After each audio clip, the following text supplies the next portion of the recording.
In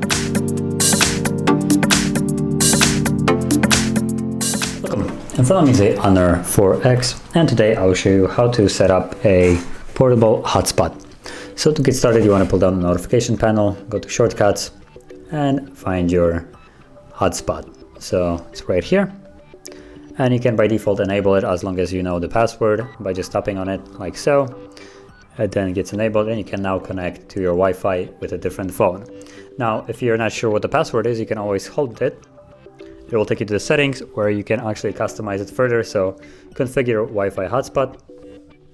And here you can see the name of the hotspot that will be visible in Wi-Fi search on different devices.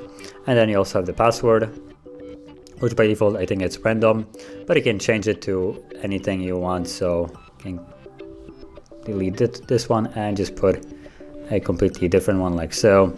And then just tap on save, and now you'll have a different password which you can use to connect.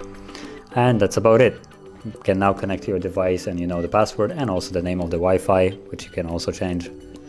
And once you're done, all you need to do is just go back to the shortcuts and tap on it to disable it. So if you found this video helpful, don't forget to hit like, subscribe, and thanks for watching.